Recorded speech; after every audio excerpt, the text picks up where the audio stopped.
beating a legendary bot, beating a 1v2 with no sound, no color, beating a 1v2 where one of the bots is an extreme bot, and my teammates still don't think I do anything for the team. No, I'm kidding, I do these challenges for the love of the game. Hello everyone, my name is Awot. So for today's challenge, I'm going to be beating a legendary bot without collecting any wood. Now the key word is collecting any wood, so I'm not going to get it through harvesting trees or market trading. But cut me some slack, I'm going to use the 100 wood that you spawn with, because that one is given to you by the divine intervention of your character. So if anything, it's a little disrespectful if you don't use that 100 wood that you start with. But besides that, for the rest of the match, I'm not going to be using any woods whatsoever. It's strictly a food and gold run only. So of course for a challenge like this, I'm going to have to go with an Egyptian, since they don't use any wood for any of their buildings, unlike all the other pantheons, which do use wood. I'm not sure if this challenge would be beatable with any pantheon besides the Egyptian one.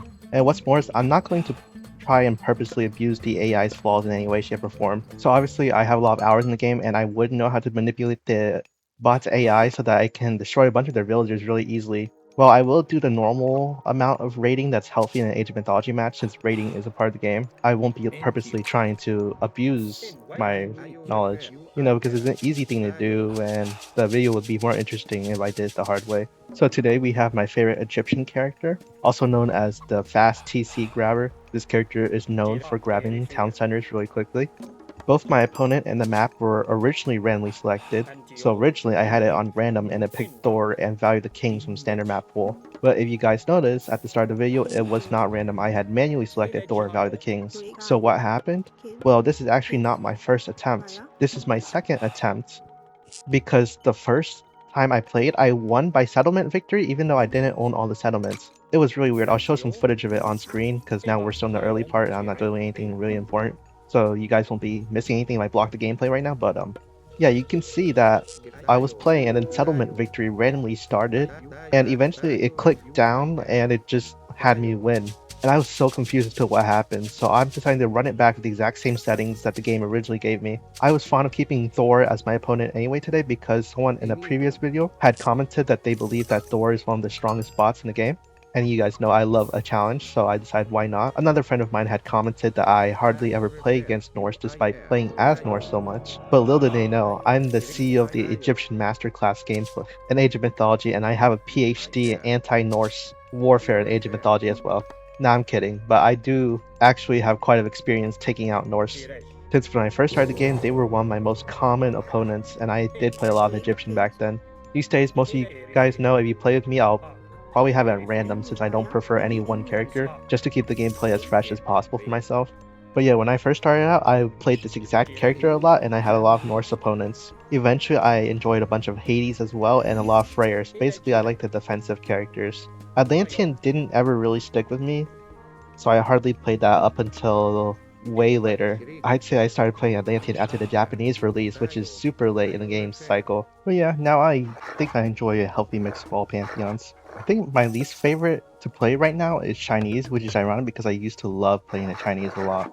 I went for a cheeky little raid, but it didn't work out, but at least I'm getting my second town center really quickly. I'm going to go for as large of an economic boom as I can get, because the legendary bots, they just age up so fast and I do not want to be out-teched for too long. Although there have been a lot of matches where I won in age 2 and my opponent was age 4 because they were legendary bots and they was able to get there so fast, but despite getting there so fast, it couldn't save them. I'm getting as much relics as I can and upgrading the Anubis tech to maximize the amount of favor I get, because I'll definitely want to be using a lot of myth units to take care of the infantry. Since one of the most important units in an Egyptian versus Norse matchup for me personally is the Chariot Archer. The Chariot Archer just does so well against most of the Norse infantry, but now that we're playing with a no wood run, we're not going to have access to any archer units, since, in case you guys didn't know, nearly all archer units in Age of Mythology only cost wood and gold, and then most melee units only cost food and gold. So I'll have to be basically doing a melee unit only run against the civilization that specializes in melee units. I think there are some exceptions to the rule. I think some melee units do not cost food and instead use wood and gold. I think the Huskarls don't cost any food. I think the Otin Smashers or the new Aztecs don't cost food as well. They cost a similar thing to other siege units. Then I think the recent Amazon Archers broke the trend of all units costing gold. I think Amazon Archers are the only unit in the game to cost only food and wood, and probably one of the few ranged units to actually cost food. If you guys are wondering why I'm playing so weirdly here, it's because he has a Herser. I'm afraid of the Herser just donking my Anubite to death. It's nice to see that I got some value from Plague of Serpents. I know a lot of people hate on that power for being a bit useless, but I think I got some decent value from it here. I'm glad my opponent is not Poseidon, since I've had so much moments recently where I usually micro my Myth unit to safety away from heroes, but Atalanta is so quick. I think her running on her 2 legs is literally faster than a horse, and she just speed blitzed my Myth unit to the next world. Which, speaking of, can Anubites die? Aren't they already dead? I don't know about that one. Someone might have to look into that. Man, my gameplay is a bit silly today. I'm not doing really well. I've probably been playing too much No Man's Sky and not enough Age of Mythology. I think I've played like 100 hours of No Man's Sky recently and only like 10 hours of Age of Mythology. But man, I just love procedural generation. Speaking of procedural generation, for the custom maps that I made for Age of Mythology, speaking of some of you guys who have played with me, have you guys noticed that some maps act differently when I'm there? Yes, there's a little Easter egg on some of the maps that will recognize when I'm playing the game, and it will change some things. Usually the things that are changed are purely visual and have no effect on gameplay, but it will change some things if I'm there. With the exception of the April Fool's event, that will give me an unfair advantage. But I hardly played the April Fool's event with anyone, and you know that whole thing was already a weird enough experience, with balance already being thrown out the window.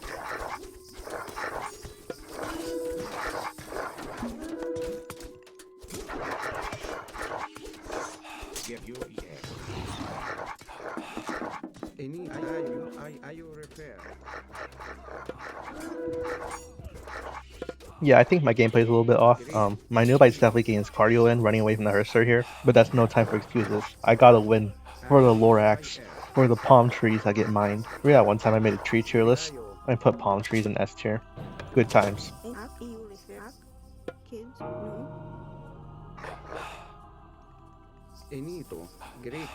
Oh yeah, he's definitely gaining on me right now. He's already age 3, I might be in a scenario where I'm age 2 fighting an age 4 battle again. But that's fine, I signed up for this. Oh wait, now that I think about it, Thor actually also gets the extra line of upgrades compared to the other Norse, so his units are going to be extra tanky and damaging, and having no chariot archers for that is going to be so brutal.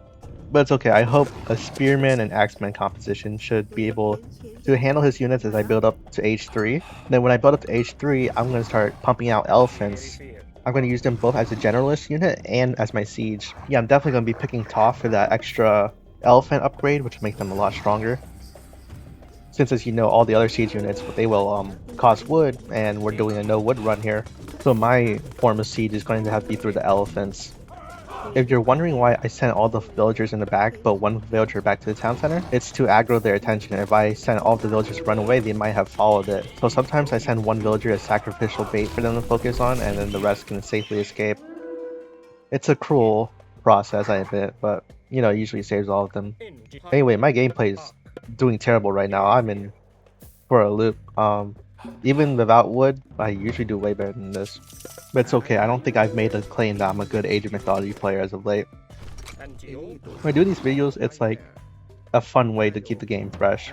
It's kind of like how in sandbox games like Minecraft, at some point you're going to start having to think of ways to entertain yourself and see if the game will let you do it. Like, there was no point that I was required to make a giant 1000 block mushroom farm, but I wanted to do something in Minecraft, so you know, I did it myself. This is the same manner here. I'm just finding ways to play the game and enjoy it. Although clearly I'm not playing the game very well right now, but that is to say, I don't do this as a flex. Like, I know in these videos I talk about my teammates, and then witnessing the CEO of Egypt masterclass gameplay or whatever, I say that as a joke. I don't actually care. This is for me. I'm doing this for me, if I'm being honest.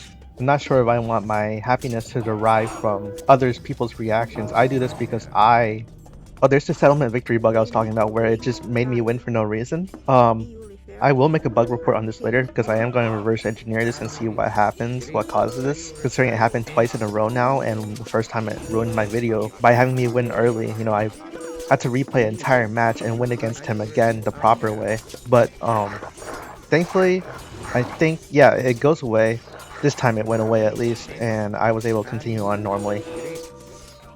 But yeah, on the last subject, this is a fun personal challenge, and while I hope you guys do enjoy watching this, I just want to disclaim that even though I may make a joke about my teammates witnessing greatness, but the point of this video is definitely not to flex my teammates. I'm doing this for my entertainment.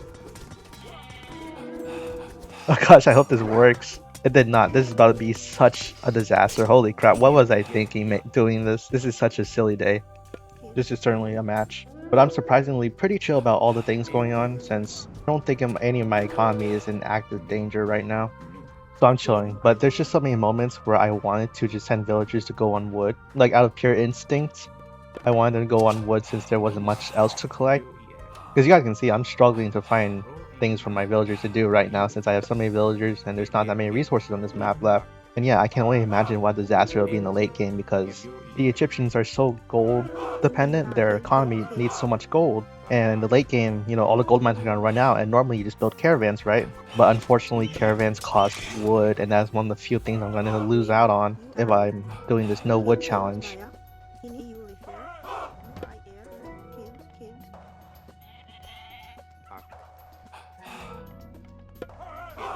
You know, it's kind of funny. I just saw this place take a massive pounding and my first instinct here, right after it almost got destroyed, was to build a giant farm on it. But honestly, that's because this is my backwards TC. Even though they hit pretty hard last time, I doubt they'll be back there again. They'll either hit the forward TC that I stole from them, or they're gonna hit the left side, which is in front of the farm, and I'll probably have enough time to react and advance before they get to the farms. If they get to my farms though, I think it might just be over.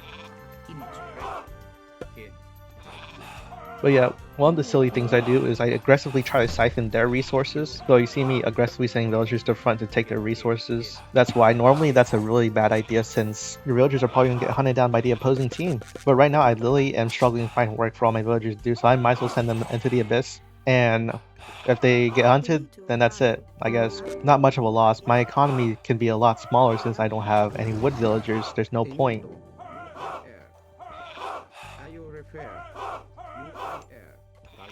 Which will probably free up like 10 or 12 population space for military instead.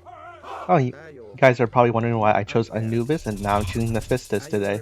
So, Bass's myth unit is great for early game raids as well, but unfortunately the upgrades for that myth unit cost wood. So you want to fully upgrade Sphinx, you're going to spend a lot of wood, which of course we're not having this round. Versus Anubis and his Anubites can all be upgraded with food and gold, so you're good there. And then I wanted the favor tech as well from Anubis to get out as much favor as possible in the early game. Also, Plague of Serpents pretty useful to me. And since I'm going to be focusing on Spearmen, I think that will help a lot. Since that, sticking with the Scorpion tech that Anubis gives that divine poison damage. And also Bass gives you a bonus to wood cutting, which I'm definitely not doing today, so. And now I'm going to age up Mephistus over Sobek. Sobek has a focus on buildings and camel riders. And while a stronger defense could help me here, I don't know what I'm going to do with camel riders, and camel riders are good against cav and ranged units. Well, I just mentioned that I already got buff spearmen, so I have a solution for cav. But what on earth do I need a solution for ranged units for? The Norse only have one ranged unit, 2 you count the Goatee, but I can take out both those guys with relatively normal things since they're not anti-infantry. Goatee is anti-myth mostly, and throwing axemen are anti-archer, counter archer. So in this case, the buff to camel riders doesn't make sense to me. Mephistus on the other hand provides a buff to my priests, makes them cheaper, which is going to be important because I'm going to be on a gold shortage later in the match. And oh my goodness, that's a Ragnarok. Holy goodness. But I have a bunch of axemen, which is actually huge for this situation, since axemen are great against heroes of Ragnarok. I think, even though I was kind of losing before, I think that Thorbot just threw the entire match. I think it's going to be an easy win from here, because he screwed over his whole entire economy by casting Ragnarok. My economy is just fine. You can see they're still all working. Not that many of my villagers have been disturbed or moved while he has no villagers right now. His lack of a third town site is probably keeping him population capped, so it would actually be in my best interest to try and stall the Ragnarok as long as possible as opposed to taking care of it, because each moment I'm working is a economic lead I'm getting over him. Although of course I will have to defend soon though, or else he's gonna knock out my economy, but extra 30 seconds of resources is gonna be a lot. Because in the late game, 30 seconds could be like a few thousand more resources because there's so many villagers making so many resources and upgrades. Oh, speaking of, I realized since there's no wood, I do not have any economic upgrades, I don't think. So my villagers are all basically working at the most basic levels, which is absolutely brutal, by the way, for this character in specific. One of the most important things to do before casting Prosperity at the beginning there is grab 8 wood for the pickaxe upgrade. I think I lost out 1,000 gold at the beginning of this match because I didn't grab pickaxe, which is such an important tech before casting Prosperity. Alright, here they come. It's funny how they look like little ants when they're on grade team. Oh man, this is gonna be a really rough ride. Even though I said that this is basically a win for me, this is gonna be a rough ride. It's of course gonna take a lot of work to deal with the Ragnarok. I know a lot of my friends struggle to deal with Ragnarok since they get overwhelmed.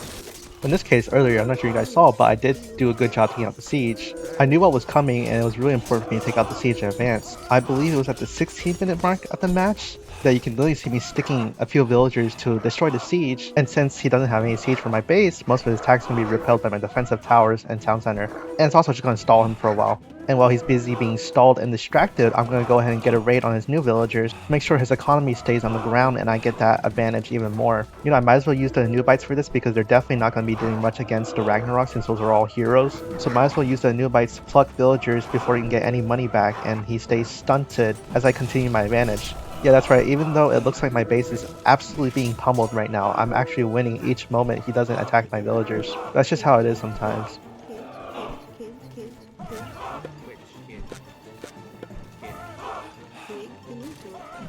Not having any economic upgrades sucks so badly, but you know, we're pulling through. But yeah, I told you guys, when I fight legendary bots, it usually results in me being an H2 fighting an H4 battle. Despite that though, I usually come out on top, so it goes to show that Aegis does not mean you're gonna instantly lose or you're far behind.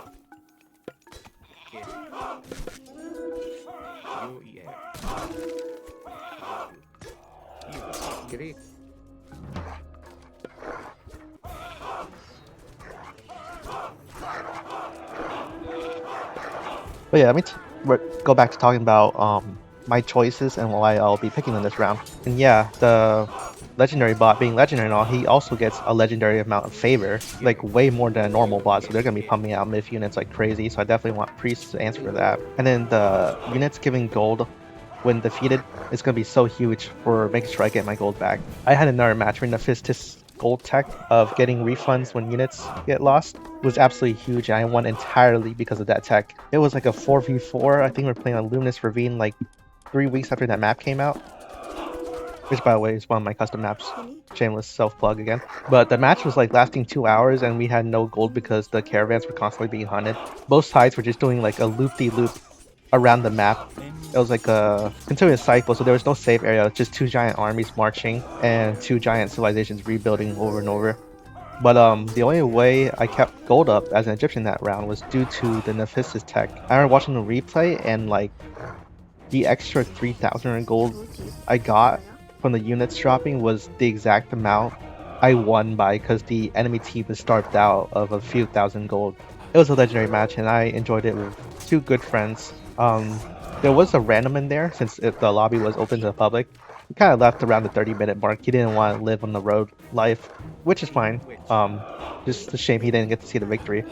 But yeah, I feel like Nephistis would be huge in this situation, which I'm finally getting her. After being stuck in H2 so long while my opponent was in H4, I can tighten the gap a little bit and get that advantage back. And with H3, I'll also get access to the elephants and I start sieging his base finally. Get some revenge for all the times he sieged my base.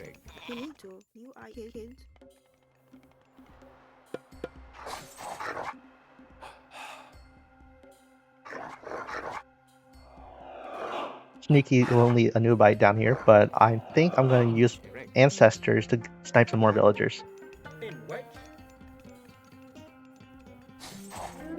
But yeah, even though things were looking bleak earlier, you can see that I'm winning now. I also don't know why the settlement victory came back again. This is actually a really bad use of ancestors, but oh well.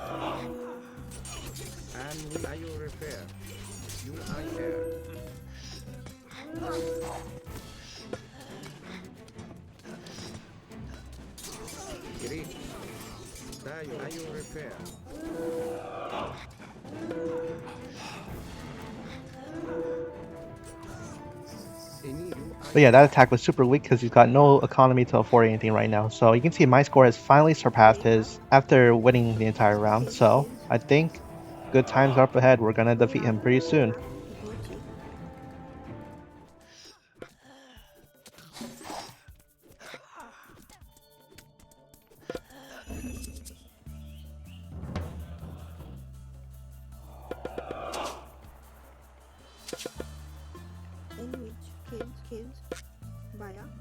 You can see I wasn't paying attention, and when my villagers rebuilt the town center, they automatically went and collected wood. They only collected 20 wood, and I didn't use that wood for anything, so I think the run is still intact for woodless because, you know, if I don't use the wood, it's like it wasn't there anyway. If anything, it's like my villagers were idling the whole time. So please forgive me, but I didn't use the wood, so I'm counting it, okay?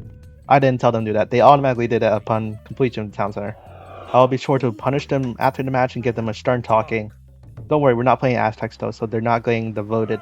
That's just so funny. I love how the game uses the word devoted in place of sacrifice.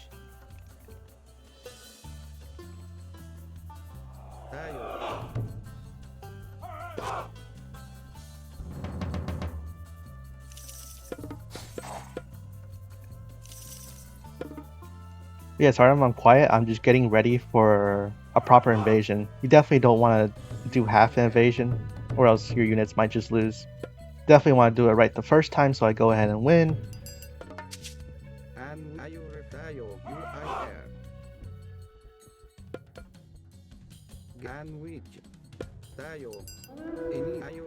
Well, looks like I've been snuck on, but that's actually a great thing because I'm gonna go hit his main economy now while he's busy on my outpost. You know, if I hit his main base, it's gonna shut down his economy, slow him down, and he's gonna be even further behind while he's just attacking a fortress.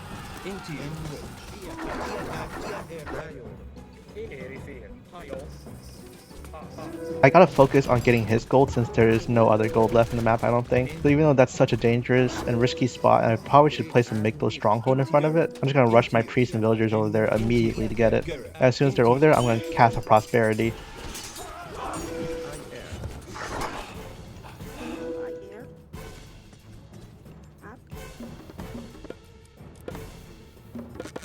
Finally getting up to age 4 after all this. Crazy, he got age 4 in 17 minutes, and I'm probably going to get it around the 29-minute mark based on the fact I just started aging up now.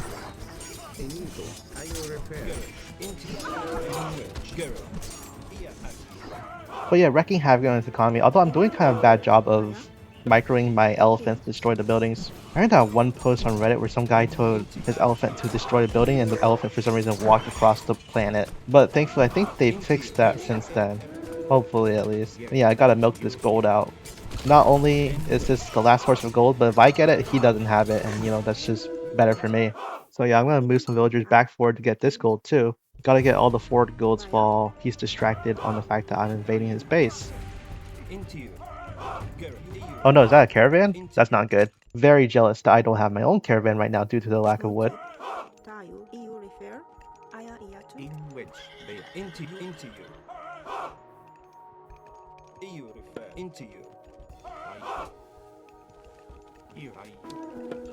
If I can get the 4th town center back with this prosperity and just max out my population, I should be able to win a fight. Although his fortified town centers and his armory upgrades probably puts him on footing with my advantage population anyway. Since without wood, I do not have fortified town centers on my, which makes my population slightly less than, you know. Although this character does give a bonus to all town centers though, so.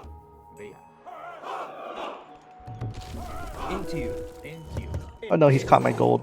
I'm gonna go ahead and pull back a little bit. I'm gonna harass his gold line, so if my villagers are not getting gold, he's not getting gold either. Unfortunate that he chose to do it now because I have prosperity active, but that's just the way things go sometimes. It takes so many priests to take a battle board down, and then he also has Fire Giant in the back putting in the work.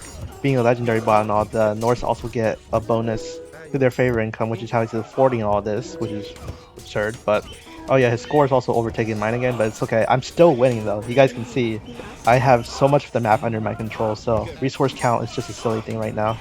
I'm gonna throw a meteor down and hope it destroys some of his houses because, you know, he has less town centers than me, and if I destroy his houses, he's gonna have to send some of his military back to build more.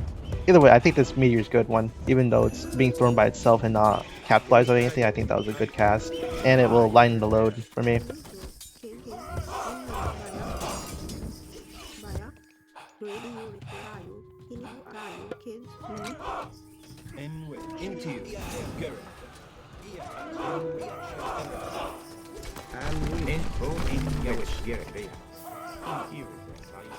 Looks like it did decrease his population enough that he can't keep up with me, and now I'm gonna invade his base and win. This is pretty straightforward walk from here. I'll just go in his base and start destroying things. And just like that, I've won without using any wood.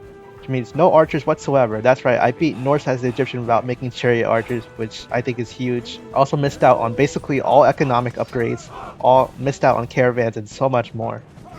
So many handicaps, and yes, I still beat the legendary bot, so. Oh yeah, his base is in shambles right now. And you can see, even though he has a higher score, it doesn't mean jack squat because I'm winning.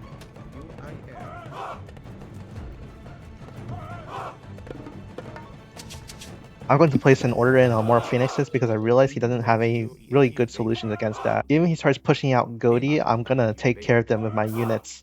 And then the only other solution he would have for Phoenixes would be his buildings, which I'm working on the elephants right now. Just gonna get some more gold and regroup real quick since my army did get quite a bit of beating. But then shortly after that, I'll be back on top.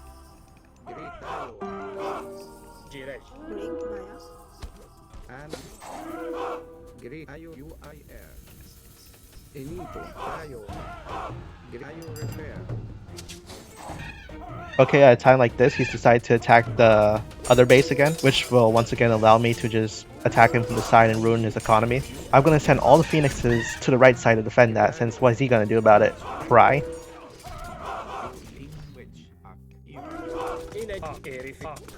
If he really had a problem with it, he should have taken all my town centers before I could get to age 4. He had an age 4 lead for over 10 minutes, so I don't think it's unfair to spam the Phoenix. He had plenty of time to do something about it.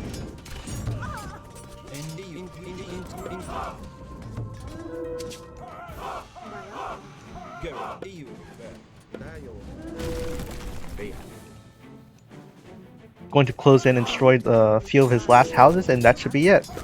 This is going to be amazing. I just gotta wait for him to tap out now.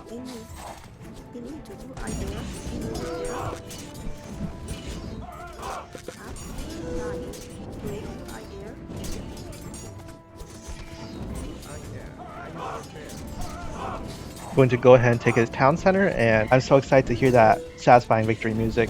It was a long battle, but wait, what just happened? Um,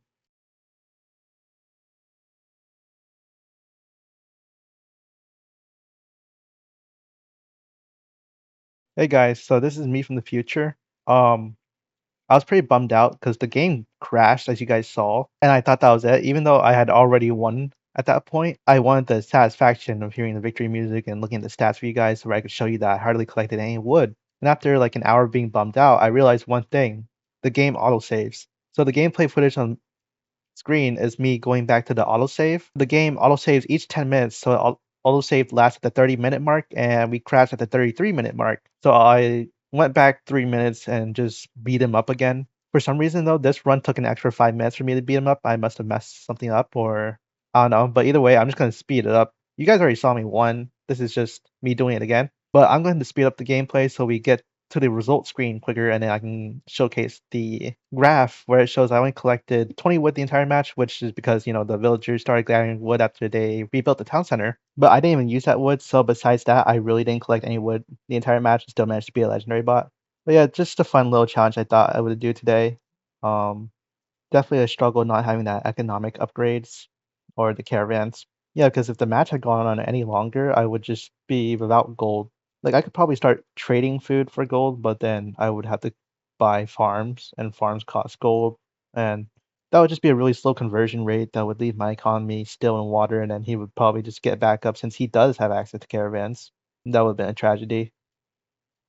But yeah, I put on but yeah, the video should be playing back at 2.5 times speed. I would set it higher, but I did that for another video, I think, and someone told me that their eyes really hurt watching that. So only keeping it at 2.5 times speed so that you guys don't sit here all day watching it, but at the same time, you guys have that proof.